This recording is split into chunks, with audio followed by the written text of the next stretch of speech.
Très heureux de vous retrouver aujourd'hui dans le cadre de cette merveilleuse émission Élite qui est consacrée au cadre, à tous ceux qui, quelque part, n'est-ce pas, ont une once d'autorité et ont besoin d'être coachés, challengés, tout simplement pour être une référence et une inspiration à tous ceux, n'est-ce pas, à qui ils ont la responsabilité de gérer. Je suis totalement heureux de pouvoir aujourd'hui commencer avec vous une autre thématique qui s'intitule « Aujourd'hui est un don ». C'est pourquoi on l'appelle le présent. Le texte biblique de base sur lequel je voudrais m'appuyer pour pouvoir développer, n'est-ce pas, ce thème, se trouve dans l'évangile de Matthieu, chapitre 6, verset 34. La Bible déclare « Ne vous inquiétez donc pas du lendemain, car le lendemain aura soin de lui-même, à chaque jour suffit sa peine. » Cette parole du Seigneur est très profonde. Nous la tirons dans les évangiles et vous savez très bien que cette parole vient de notre Seigneur Jésus-Christ. À chaque jour suffit sa peine.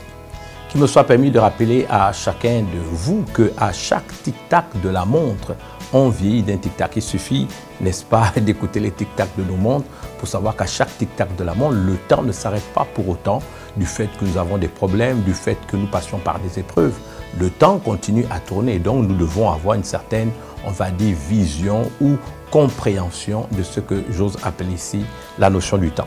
Permettez-moi de vous dire que également par rapport au fait de nous réaliser, il y a cette expression, ou du moins ce, on va dire, concept qu'on appelle la procrastination, qui pour moi est une pathologie. Et cette pathologie est tout simplement une maladie qui amène des gens à remettre toujours tout à demain sous les fallacieux prétextes qui ne se justifient pas et qui simplement remettent à demain le fait pour eux de vivre un rêve, de se réaliser ou d'accomplir tout simplement la destinée qui est attachée à leur vie. Alors pour cela, moi je pense que la procrastination est une pathologie qui nécessite des soins de santé et il faudrait que nous puissions en parler parce qu'une trop grande majorité de nos contemporains ont malheureusement appris à remettre ce qu'ils doivent faire aujourd'hui à demain. Alors, je voudrais ici rappeler que c'est dans la ligne du temps, c'est dans la ligne du temps présent que nous devons déployer notre énergie pour pouvoir nous réaliser. Déjà, vous savez, j'aime bien utiliser les adages qui sont connus. Cet adage, n'est-ce pas, qui dit que les cimetières sont remplis de bonnes intentions, mais plus grave encore, des milliers de rêves se sont endormis ou tout simplement évanouis avec leur mort. Alors, comment faut-il faire pour ne pas tomber dans ce piège? Vous êtes des cadres, vous faites partie de l'élite. Qu'il me soit permis de rappeler ici que élite signifie gloire. Donc, l'élite d'une nation, c'est la gloire d'une nation. Donc, ce sont ceux qui ont une once de responsabilité et qui, peut-être, ont la responsabilité de challenger, motiver et conduire les masses, n'est-ce pas, dans la bonne direction. Alors, pour ne pas tomber dans ce piège, qu'il me soit permis de rappeler qu'il y a ici deux sphères où nous pouvons œuvrer. Il y a la sphère d'intérêt et la sphère d'influence. La sphère d'intérêt peut nous amener à être un malade, n'est-ce pas? Parce que tout simplement, au lieu d'avancer, on fait dans ce que je vais appeler de l'introspection, en retournant toujours en arrière, en ressassant les erreurs, les échecs, les injustices, n'est-ce pas, qu'on aurait subi, les blessures, n'est-ce pas, les accusations fortuites dont on aurait, en guillemets, été victime.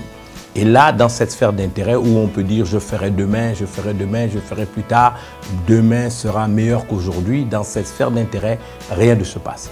Mais tout se passe, je voudrais ici l'affirmer, dans ce que j'appelle la sphère d'influence. Et la sphère d'influence, c'est tout simplement la sphère, n'est-ce pas, dans ce que j'appelle le temps présent. Et c'est très important. Tous ceux qui ont réussi, permettez-moi de vous le dire, ont magnifié cette ligne du temps. Et nous le voyons dans la Bible, nous le voyons dans les évangiles, nous le voyons dans les récits historiques, dans les versets bibliques et particulièrement dans les livres sapientiaux. Les livres sapientiaux, tout simplement théologiquement, ce sont les livres, on va dire, poétiques que nous avons dans la Bible. Et nous voyons que tous ceux qui ont réussi ont magnifié cette ligne du temps qu'on appelle le temps présent. Et parce que tout simplement, ils ont pris cette ligne du temps présent comme facteur de réussite, de succès, d'accomplissement et de réalisation. Et ça, c'est ce qui explique leur réussite. Alors, je fais partie de ceux qui pensent exactement comme le révérend Chungu Kitawungu, qui est un ami, un frère et un partenaire pour la vie. Il n'y a pas de nourriture pour le paresseux. Il nous faut travailler et toujours dans cette ligne du présent.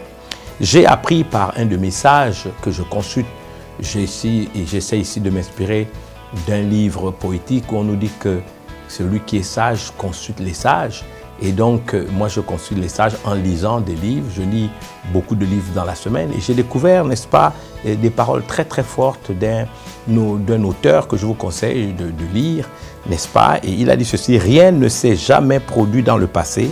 Cela se produit toujours dans le présent.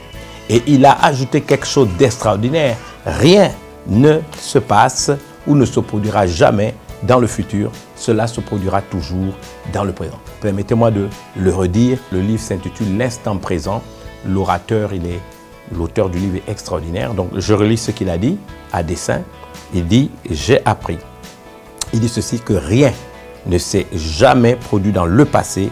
Cela se produit toujours dans, n'est-ce pas, le présent. Et rien ne se produira jamais dans le futur. Cela se produira toujours dans le présent. Le livre s'intitule L'instant présent. C'est un livre que je vous conseille. Vous savez, j'ai un de mes fils, le dernier, il s'appelle Mutungens, homme de vérité, et il m'a impressionné parce qu'il a aimé un film qui s'intitule Kung Fu Panda. Et dans ce film Kung Fu Panda, que j'ai dû lui acheter en DVD et regarder une fois avec lui, nous avons vu quelque chose de très extraordinaire parce que dans ce livre, les propos du sage, on va dire Maître Higuène, qui est la tortue qui joue le rôle de Maître Higuène, et à son disciple, n'est-ce pas, le futur Maître Po, qui est le principal acteur, on va dire, de cette bande dessinée, qui est le panda qui s'appelle Po. Alors, à l'intérieur, on a trouvé cette phrase inouïe.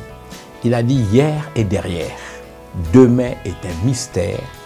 Aujourd'hui, c'est un don, c'est pourquoi on l'appelle le présent. Vous savez, le présent, c'est un don. Le présent, c'est un cadeau. Vous savez qu'un des synonymes du mot cadeau, c'est présent. Et donc, le présent, c'est un cadeau que Dieu a fait à l'homme. Je fais partie de ceux qui pensent que le temps, c'est la monnaie d'échange que Dieu a donnée à tous les hommes. Et nous devons prendre conscience de cette réalité. Donc, il a dit ceci, donc, hier et derrière, demain est un mystère. Aujourd'hui, c'est un don, c'est pourquoi on l'appelle le présent. Mais je peux également citer une femme extraordinaire, Mère Teresa de Calcutta en Inde, qui a été extraordinaire, qui a travaillé de manière extraordinaire. Je pense dans ce XXe siècle, c'est la femme qui a été numéro 1 dans l'action humanitaire, l'aide et l'assistance à des personnes désœuvrées, reconnues à l'échelle mondiale. Cette femme, Mère Teresa, qui est née en 1910 et qui est morte en 1997, dont le nom exact c'est Agnès Goska, n'est-ce pas, a dit quelque chose aussi dans le même sens. Elle a dit: hier n'est plus. Hier n'est plus. Demain n'est pas encore. Nous n'avons que ce jour. Hier n'est plus. Demain n'est pas encore. Nous n'avons que ce jour. Donc, vous voyez, ceux qui ont magnifié cette ligne du temps présent ont été des hommes et des femmes qui ont impacté leur génération et ont, n'est-ce pas, eu une influence qui a marqué, n'est-ce pas, des centaines et de milliers d'hommes et de femmes de notre temps.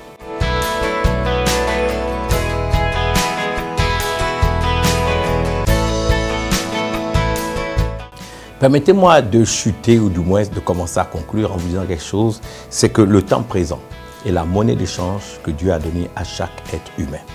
Sachez que le psaume de Moïse, psaume 90, verset 12, dit ce qui suit: enseigne-nous à bien compter nos jours afin que nous accomplissions, ou du moins que nous appliquions notre, n'est-ce pas, cœur à la sagesse. Permettez-moi de vous rappeler que la vie sur terre n'est pas une partie de plaisir, mais le champ de bataille de la réalisation de notre destinée. Je voudrais conclure ici en rappelant cette sentence d'un auteur anglo-saxon que j'aime bien. Il s'appelle R. Gardner. Il a écrit ceci: chaque matin apporte un nouveau jour. Je serai heureux de vous retrouver à la prochaine émission. Élite, que Dieu vous bénisse. Shalom. Et prenez conscience que le regard de Dieu est sur vous. Merci. La destinée d'une nation ou celle d'un être humain ou d'une personne dépend de la manière dont elle se nourrit. Vous devez savoir, et nous le croyons de tout notre cœur, que nos nations, n'est-ce pas, ont des potentialités immenses. Mais comment expliquer qu'au-delà de ces potentialités, nous vivons souvent dans une atmosphère délétère? Nous pouvons nous inspirer de ce que dit la Bible dans ce merveilleux récit de 2 Rois, chapitre 2, à partir du verset 19. Le pays est bon, mais les eaux sont mauvaises. Dans l'imagerie biblique, vous remarquerez que la Bible veut nous enseigner sur le fait que, en accord avec Apocalypse chapitre 17, verset 15, les eaux symbolisent, n'est-ce pas, des peuples, des foules, des nations et des langues. C'est donc à ce niveau qu'il faut faire un travail et c'est la raison pour laquelle nous pensons qu'il faut susciter une élite. Élite dans la terminologie biblique ou dans l'étymologie biblique signifie également gloire. L'élite d'une nation, c'est sa gloire. C'est pour ça que nous avons fait le choix de former une élite, n'est-ce pas, pour illuminer les yeux de leur cœur et renouveler leur intelligence. Pourquoi?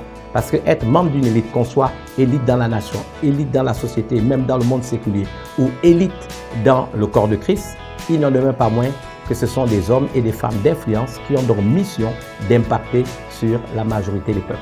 Le concept donc de cette émission se veut de donner des enseignements fondamentaux qui permettront à nos élites d'être équipées et d'être donc capables d'œuvrer à la restauration et à la guérison de nos nations en étant donc des vases neufs, c'est-à-dire des gens libérés de toutes sortes de préjugés et de mauvaises croyances, des vases neufs remplis de sel. Donc dans le zèle que leur donnera ces enseignements, cet évangile, imbibé de l'empreinte du Saint-Esprit pour qu'ils soient capables de freiner toute corruption. C'est le défi que j'ai choisi de relever avec vous tout au long de cette émission. Shalom et que Dieu vous bénisse. Même si tous sont oubliés, que Jésus fut crucifié, même s'ils ont tous effacé les bienfaits de son passé.